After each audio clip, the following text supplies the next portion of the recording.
6 months ago, I changed all of my everyday carry items to brown leather, and here's why I think you should too. When it comes to everyday carry items, there's really two things that you need to be keeping in mind.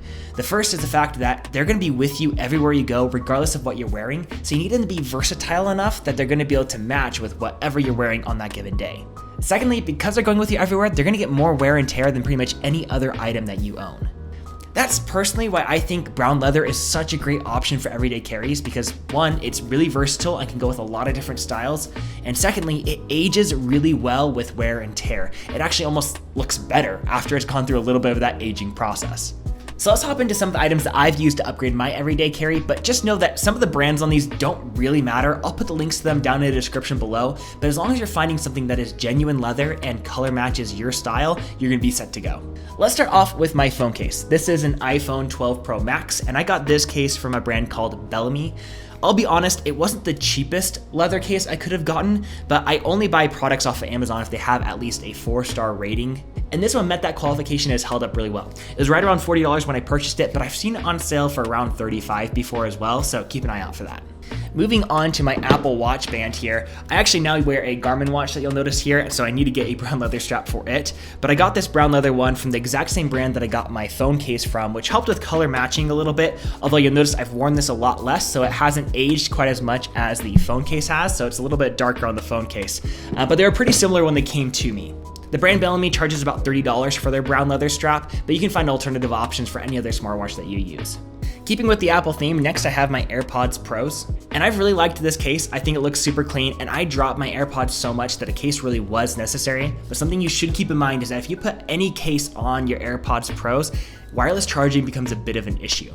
I can still wirelessly charge these, but I have to be really precise about how I put it on the charger. So a lot of the time I'm having to use this USB-C port on the bottom to actually charge them rather than wirelessly charging. So just keep that in mind before you purchase something like this. Going into the last Apple item on this list, I have my iPad Pro case. And there's a few things that I was specifically looking for an iPad Pro case, and the reason why I ended up going with this one, it didn't color match quite as well, but the reason why I went with it is the fact that it has a stylus location that actually holds my Apple Pencil and does it securely. And it also has some really great folding positions that I care about a lot. Specifically, this folding position is super nice, especially if you like drawing and being able to lay it flat on a table like so, super nice. So when it comes to these everyday carries, definitely be looking for color matching, but also think about the functionality that you need out of the item that you're purchasing. The next EDC item is just this little keychain tag. I actually got this for free from my place of work, which was really nice, but it's just a nice little brown leather tag, helps me keep track of my keys, and it's really nice. Going into the last item on my everyday carry is this bag right here. I got this one off of Amazon, and this is the only non-genuine leather item that's in my everyday carry. And the reason for that is leather can get kind of pricey, and if you're on a budget like myself, larger items like this that require a lot of leather are just gonna be kind of expensive. To get something equivalent like this would have been around $100-ish if I were to go with genuine leather. So I ended up going with this faux leather alternative that was right around $35, but it has actually held up incredibly well. I love it. It has these magnetic snaps on the front, and it's large enough to hold my MacBook Pro 16-inch, which was the biggest qualification for me. Now my messenger bag doesn't go through as much wear and tear as these other items because I typically am only bringing this into work with me, which isn't every day because I work hybrid from home and going into the office.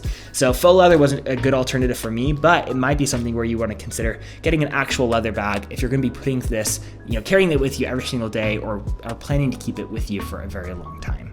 And moving down to the last item on our list, we have my brown leather wallet. I am a fan of slim wallets for sure. I have a lot of cards, but I like to be able to have as little material holding those cards as possible so it can be as thin as possible as well. I got this card wallet from a brand called Visconti. They make all sorts of brown wallets, so if you aren't a fan of the card wallet like I am, you can get a bifold as well from them. Genuine leather, they make really good quality products, so check them out. And that about wraps it up for this video. Again, all these products will be linked down in the description below if you want to check them out. And if not, I hope you've enjoyed the video. Feel free to like and subscribe, and I'll see you guys on the next one.